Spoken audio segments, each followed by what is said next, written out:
Bienvenue dans Comprendre la finance, le podcast qui vous aide à lire la réalité derrière les chiffres. Aujourd'hui, on parle d'un monde en pleine expansion, mais encore largement invisible, la finance privée.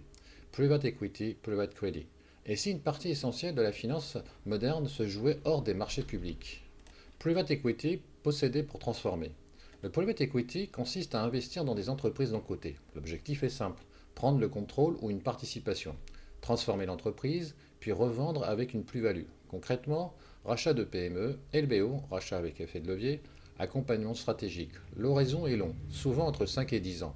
Le private equity ne se contente pas d'investir, il transforme pour revendre.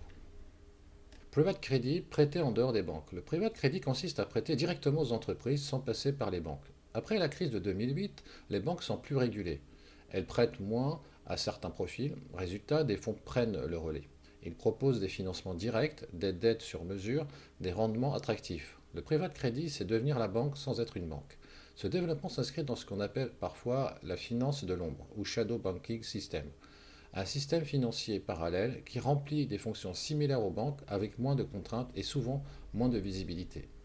Deux logiques opposées mais liées. Private equity égale actionnaire, private credit égale créancier. Mais dans la réalité, les deux sont souvent imbriqués dans les mêmes opérations. Certains créent de la valeur, d'autres financent cette création.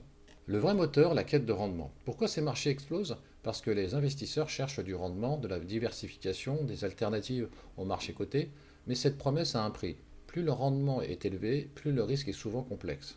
Le piège, l'illusion de stabilité. Les actifs privés semblent moins volatiles. Pourquoi? Pas de cotation quotidienne, valorisation interne, moins de transparence. Mais cela ne veut pas dire moins de risque, seulement moins de visibilité. Ce qui est invisible n'est pas absent, c'est simplement plus difficile à évaluer. Un des exemples les plus récents et marquants de la finance privée concerne un acteur majeur, Blackstone. Le groupe gère notamment un fonds immobilier géant Bright, un véhicule d'investissement non coté, investi massivement dans l'immobilier. Ce fonds est présenté comme stable, peu volatile, décorrélé des marchés. Pourquoi? Pas de cotation quotidienne, valorisation interne, horizon long terme. Exactement les caractéristiques de la finance privée. Le modèle, les investisseurs peuvent rentrer et aussi sortir sous certaines conditions. Mais il y a une réalité structurelle. Les actifs détenus sont illiquides. Ils ne peuvent pas être vendus rapidement. Alors le grand basculement. En 2022, les demandes de retrait augmentent fortement. Pourquoi? Parce qu'il y a une hausse des taux, une incertitude sur l'immobilier et des besoins de liquidité. Résultat, le fonds atteint ses limites de retrait et décide de les restreindre. Certains investisseurs ne peuvent plus sortir, les retraits sont plafonnés, la liquidité promise disparaît. Ce que cela révèle, le problème n'est pas une mauvaise gestion isolée, c'est un décalage fondamental, actif long et illiquide, financé par des investisseurs qui pensent pouvoir sortir. Ce qui semblait stable ne l'était qu'en apparence. Et surtout, une partie du système fonctionne sans les contraintes des banques, mais avec des risques similaires, voire plus difficiles à voir. Le point clé, le risque ici n'est pas une faillite immédiate, c'est une perte de liquidité, une contrainte soudaine, une prise de conscience tardive. Le modèle fonctionne tant que tout le monde reste investi.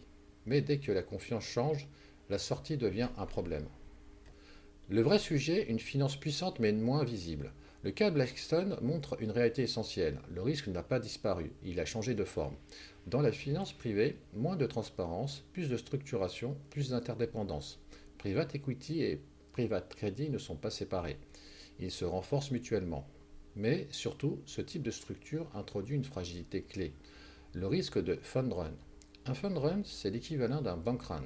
Mais dans la finance non bancaire, quand trop d'investisseurs veulent sortir en même temps sur des actifs qui ne peuvent pas être vendus rapidement, alors la liquidité disparaît. Le problème est structurel. Des actifs illiquides, financés par des investisseurs qui pensent pouvoir sortir, tant que la confiance est là, le système tient. Mais dès qu'elle se fissure, chacun veut sortir en premier. Et c'est là que le risque devient systémique. Pourquoi? Parce que ces acteurs financent des entreprises, détiennent de la dette, sont connectés à d'autres institutions. Un blocage local peut se propager. Ce n'est plus seulement un problème d'investissement, c'est un problème de stabilité financière. Le risque aujourd'hui n'est pas forcément visible dans les prix. Il est caché dans la structure même du système, dans sa dépendance à la liquidité et à la confiance. En conclusion, comprendre la finance aujourd'hui, ce n'est plus seulement regarder les marchés cotés, c'est aussi comprendre pourquoi une partie croissante du système fonctionne en dehors des banques. Après 2008, les banques ont été contraintes, régulées et limitées. Mais le besoin de financement, lui, n'a pas disparu. Il s'est déplacé vers des acteurs plus flexibles, moins régulés et souvent moins visibles. Le système bancaire tolère cette évolution parce qu'elle permet de continuer à financer l'économie sans porter directement le risque. Mais ce déplacement a une conséquence. Le risque n'a pas été supprimé, il a été externalisé. Et si ce système se bloque, ce ne sont pas seulement des fonds qui sont touchés, ce sont des entreprises du crédit et toute une chaîne de financement.